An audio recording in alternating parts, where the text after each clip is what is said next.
बाहर हर तरफ बर्फीली हवा चल रही थी। जैसे तैसे रात गहरी हो रही थी, ठंड और कड़कड़ाकर बढ़ रही थी। ऐसे में कच्चे मकान के अंदर गरीब कुंती हरिहर का बड़ा परिवार एक रजाई में गुजारा कर रहे थे।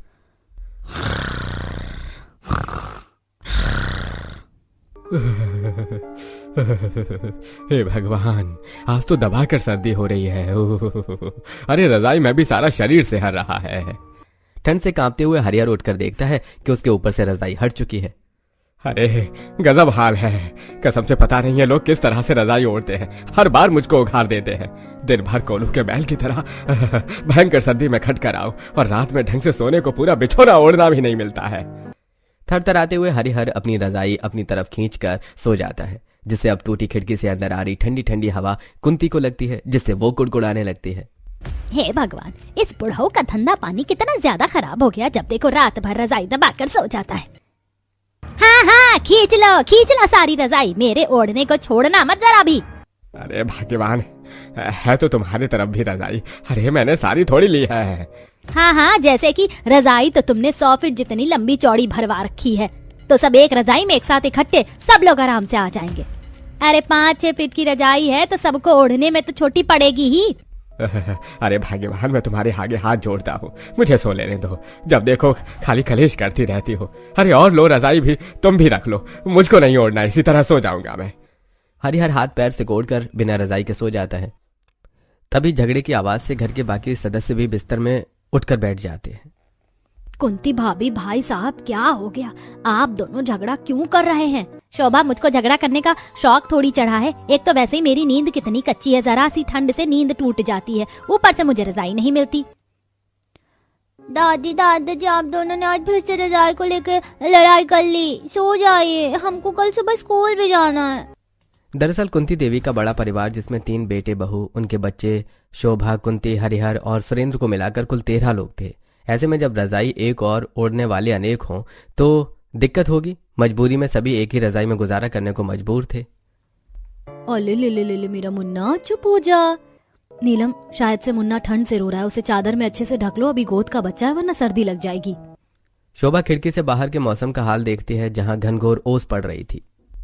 ओहो, आज तो बड़ी ठंड है। ऐसे मौसम में बच्चे को सहेज कर रखना सबसे मुश्किल भरा है। अभी तो चढ़ते ठंड में सर्दी से इतना बुरा हाल है। अब की बार दिसंबर जनवरी में कड़कड़ा कर ठंड पड़े, उससे पहले घर के लिए एक और रजाई खरीद के ले आओ। कैसे भी इतने बड़े परिवार का एक रजाई में सोना नहीं होगा।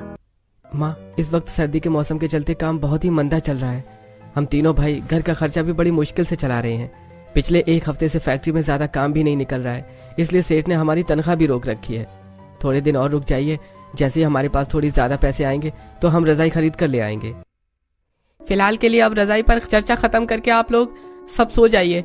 इस तरह रात काली करने का कोई फायदा नहीं है, सवेरे काम पर भी जाना है। मगर मनोहर भैया, इस एक रजाई में सब लोग नहीं आ पा रहे हैं। कावेरी भाभी, मुझे एक चादर बिछाने के लिए दे दीजिए, मैं साइड में बिस्तर लगाकर सो जाऊंगी, इससे बाकी लोगों को रजाई मिल जाएगी। नुपुर, तुम नीचे मत सो, क्योंकि तुम्हें सर्दी बहुत ही जल्दी लग जाती है। तुम्हारी जगह में मैं और सरिता जेठानी जी बिस्तर लगाकर सो जाएंगे।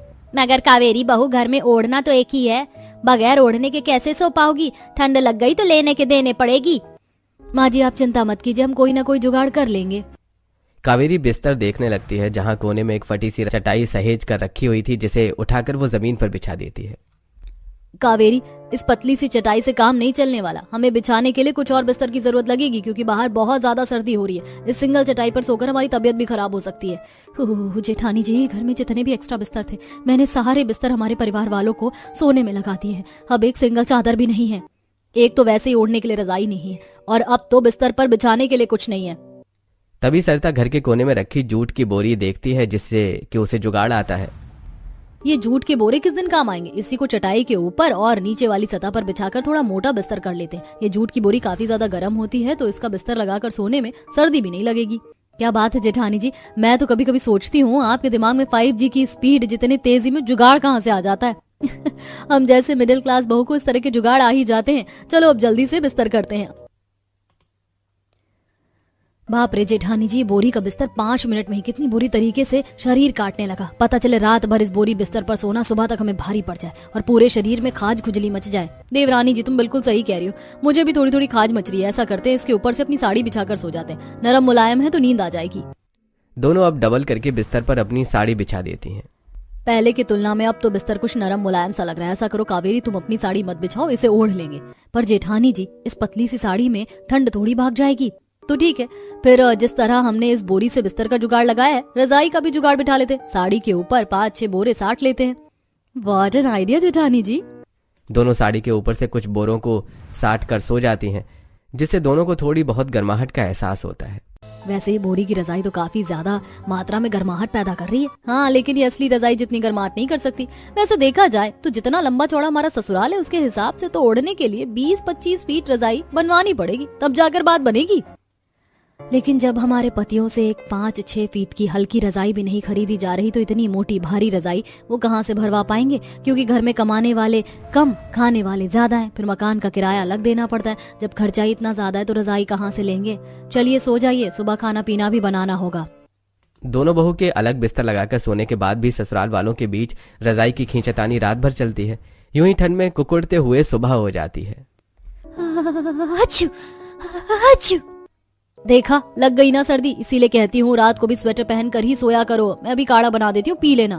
मुझको नहीं भी ना कड़वा सा काढ़ा, इससे अच्छा एक न्यू रजाई खरीद लो ना मम्मी प्लीज।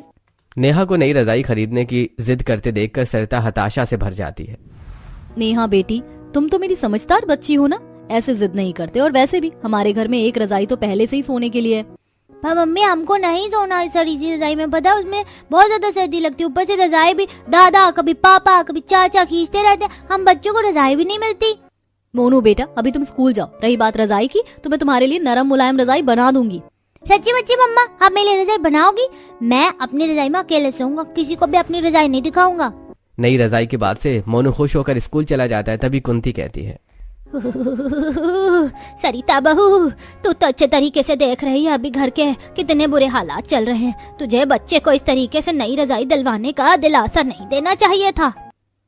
माँ जी, मनोहर जी ने बोला है उनकी फैक्ट्री में काफी ज्यादा कपड़ों के कतरन निकल रखे हैं, तो मैंने घर पर लाने को कहा था कि कुछ कतरन से हम सर्दी के मोटे मोटे बिस्तर बना लेंगे और बच्चों के लिए गुदड़ी वाली रजाई बना देंगे।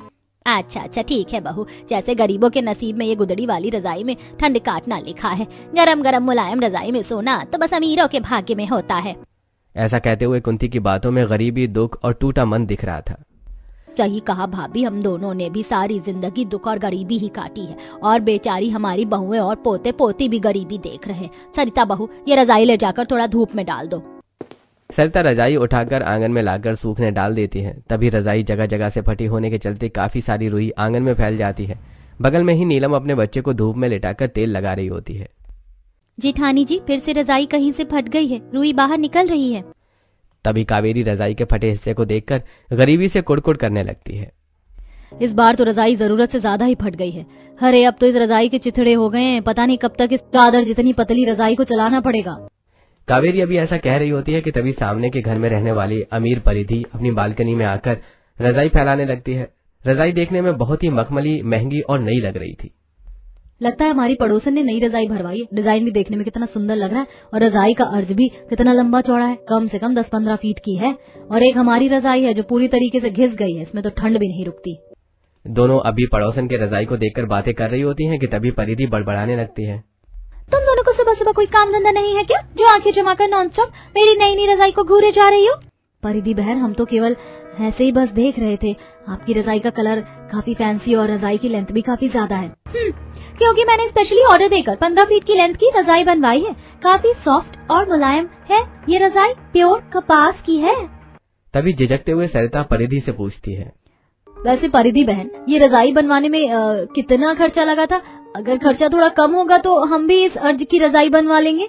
मुझे तो ये रजाई बनवाने में 25 से 30 हजार का खर्चा बैठा था, क्योंकि तुम्हारे औकात से बाहर है, इसीलिए तुम अपनी फटीचर रजाई को कंटिन्यू चलाओ, जैसे कि हर साल घिस पीट कर चलाते हो। हाय, आजकल तो इंसान दीवारों का पेंट भी इतना नहीं चलाता जितना कि तुम लोगों ने एक ही रजाई में इतनी सर्दियां निकाल दी। अपनी महंगी रजाई पर घमंड खाते हुए परिधि, कावेरी, सरिता, नीलम को नीचे दिखाकर अंदर चली जाती है। तभी कुंती और शोभा आंगन में आती है। बाबू, तुम लोग किस लिए इससे बातचीत रखती हो? थोड़ी अमीर क्या है, खुद पर ऐसे घमंड दिखाती है जैसे कहीं की करोड़पति हो। पर माँ जी, पड़ोसन ने बात तो सच ही बोली थी। अब इस रजाई की ऐसी हालत कूड़ेदान में फेंकने वाली हो गई, मगर हम फिर भी उड़ रहे हैं। अब तो इस रजाई को बाहर सुखाने में भी शर्म सी लगती है। देखिए बाकी सबकी बालकनी में कितनी चमचमाती रजाई सूख रही है। नीलम बहू, दूसरों की देखा देखी करने से कोई फायदा नहीं होना। हमारे नसीब में जितनी गरीबी लिखी उसे काटना तो पड़ेगा। भगवान की दया से सर्दी के मौसम में हमारे घर का दाना पानी चल रहा है, सर पर छत है। जरा उनके बारे में सोच कर देखो जो बेघर होकर फुटपाथ पर इतनी ठंड भरी मौसम में खुले में रहते हैं। इस दुनिया में किसी की जिंदगी एक जैसी नहीं है। अगर कोई हमसे ज्यादा अमीर है तो कोई हमसे ज्यादा गरीब भी है, और हमेशा जिंदगी जीने के लिए अपने से गरीब को देखकर चलना चाहिए। शोभा की बातों में समाज के दबे कुचले गरीब वर्ग का 2 टाइम की रोटी कपड़ा जोड़ने का संघर्ष साफ दिख रहा था। समाज का एक कटाक्ष सच ये भी है कि इस जमाने में गरीब छोटे को और ज्यादा छोटा किया जाता है। इसी तरह से कुछ दिन बीत जाते हैं और ठंड चरम सीमा तक बढ़ जाती है, जिसकी वजह से दिन भर कोहरा छाया रहता, सादी बर्फीली हवाएं चलती रहती हैं। अरे आज तो हद से ज्यादा कोहरा छाया हुआ है। चौखट पर आते ही कब कभी चढ़ रही है। इतना खराब सर्दी का मौसम होगा तो काम पर कैसे जाएंगे? विकास भाई, अगर ठंड देखकर घर में बैठ जाए। अजी भूलिएगा मत, लेते आइएगा ताकि हम गर्म बिस्तर बना सके, क्योंकि सर्दी अभी और बढ़ेगी। तीनों ठंड में ठिठुरते हुए काम पर निकल जाते हैं। पूरा रोड ओस पड़ने से भीगा हुआ था। अरे बाप रे बाप, भैया इस बार की ठंड ने तो कमर तोड़ कर रख दी है। ऊपर से इतनी ठंडी ठंडी बर्फीली हवा बह रही है कि ऐसा लग रहा है जैसे हड्डियां ही गल जाएंगी। हाँ, सच में आज तो सर्दी से शरीर सिहर रहा है। ऐसे मौसम में तो रईस लोग घर में रजाइयों में बैठकर रोटी खाते हैं, पर हम जैसे रोज के कमाने खाने वाले का क्या आधार है? हमको तो कमाने निकलना ही पड़ता है। कुछ ही देर में तीनों कांपते कांपते ओस में भीगी अवस्था में कारखाने में आते हैं, जहां बाकी मजदूर समय से पहले आकर काम कर रहे थे और कारखाने का सेठ मोटा राम हीटर की गर्म हवा में गरम गरम गाजर का हलवा खा रहा था। अरे वाह वाह वाह वाह, बढ़िया लजीज गाजर का हलवा बनाया है। ठंड के मौसम में इतना गर्मा गर्म गाजर का हलवा तो पेट भरकर खाने वाला नाश्ता है। राम राम मोटा राम सेठ। आइए आइए सेठ जी, आ गए आप तीनों नाश्ता पानी लेके, या मंगवाऊं? सेठ माफ करना, आज आने में थोड़ा लेट हो गया, लेकिन रास्ते पर काफी ज्यादा धुंध छाया हुआ था, इसलिए देर हो गई। अरे तुम तीनों ने रोज रोज लेट आने का धंधा पानी लगा दिया है। तुम्हारी देखा देखी कल को बाकी मजदूर भी लेट आएंगे तो हो गया कारखाने का बेड़ा गर्क। सेठ तुम जब देखो गाली गलौज पर क्यों उतारू हो जाते हो? माना हम लेट आते हैं लेकिन काम तो पूरा करके जाते हैं ना। अरे एक तो चोरी ऊपर से सीना चोरी, एक तो लेट आता है ऊपर से अकड़ के दिखाता है। अरे मनोहर, समझा ले अपने भाई को। सेठ आप गुस्सा मत करो, आइंदा से हम लेट नहीं आएंगे, टाइम पर आएंगे। कुछ ही देर में तीनों कपड़ों का माल तैयार करते हैं। देखते ही देखते छुट्टी का टाइम हो जाता है। सेठ हमारे हिस्से का काम पूरा हमने कर लिया है, अब हम घर जा सकते हैं क्या?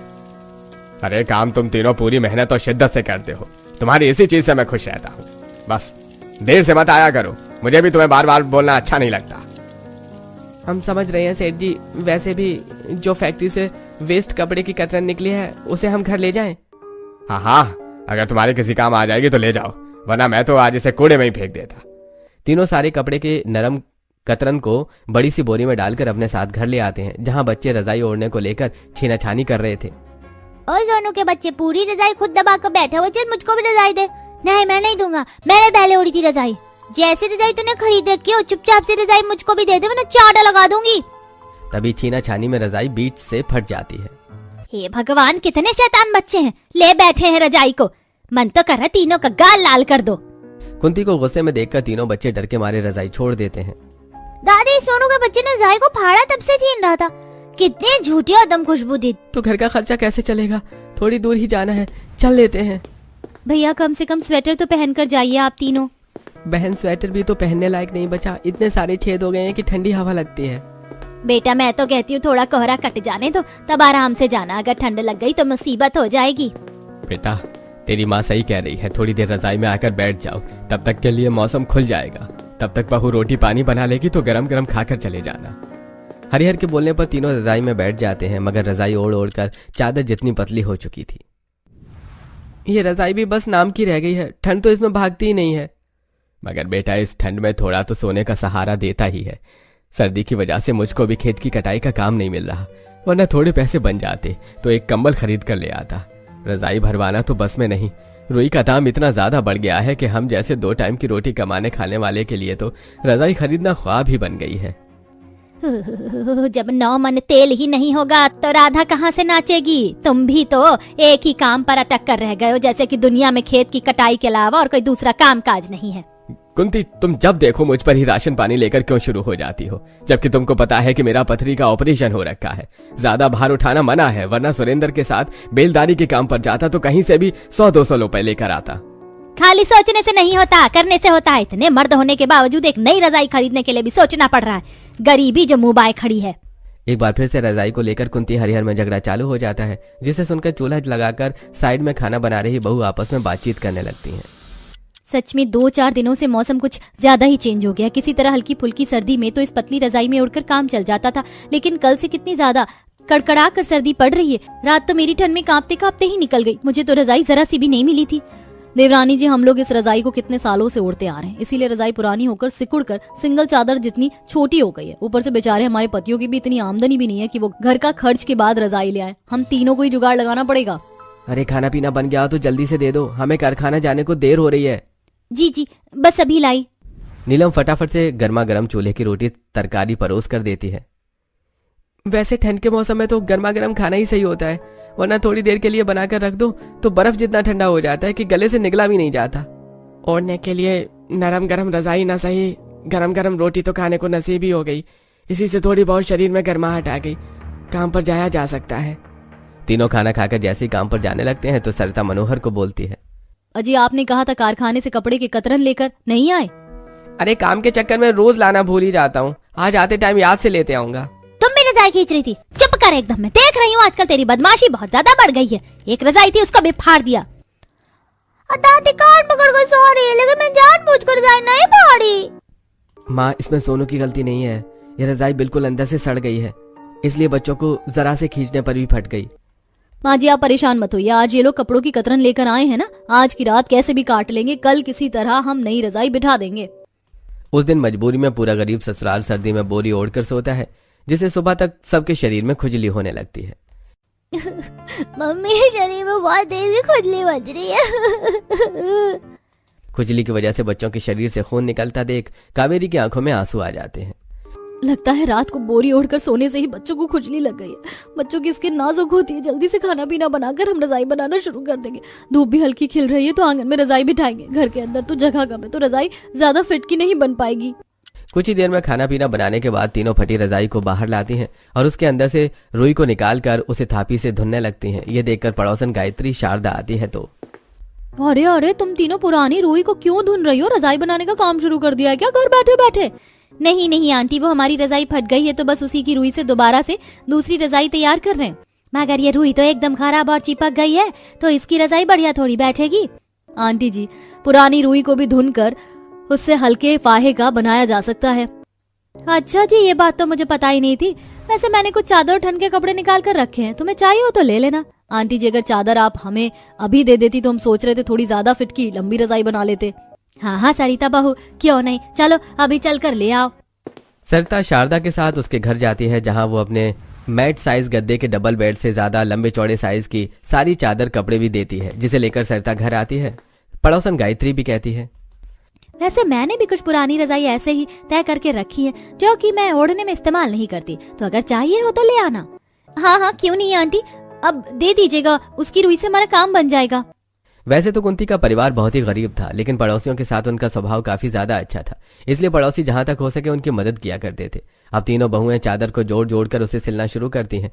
शाम गुजरते गुजरते वो 40-50 फीट जितना लंबा चौड़ा कपड़ा तैयार कर लेती है। आज तो पूरा दिन ठंड में सुई चला चला कर मेरे तो हाथ झिनझिना से गए हैं। हम अगर खुशी इस बात की है कि हमने एक ही दिन में अपनी 100 फीट लंबी रजाई का काफी काम निकाल लिया। वैसे अब ओस पड़ना शुरू होगी, चलो सारा सामान उठाकर अंदर चलते हैं। शाम की धूप जाते ही ठंडी ठंडी हवा सनसनाती देखकर तीनों गरीब बहू अपनी रजाई का काम वहीं खत्म करके अब घर के अंदर आती हैं और पूरा परिवार रात में खाना खाता है। अरे खाना खाते ही मेरा तो तन बदन बिल्कुल बर्फ जितना ठंडा हो गया है। बहू जल्दी से बिस्तर कर दे, और रजाई कहाँ है दिख नहीं रही। अरे अभी रजाई बनकर तैयार नहीं हुई, बस तीनों ने खोल सिला है तो 4 दिन लगेगा। अरे इतनी भी क्या 100 फीट की लंबी रजाई बना रही हो तुम लोग, जो बन ही नहीं रही। आज फिर से ठंड में सिकुड़ कर सोना पड़ेगा।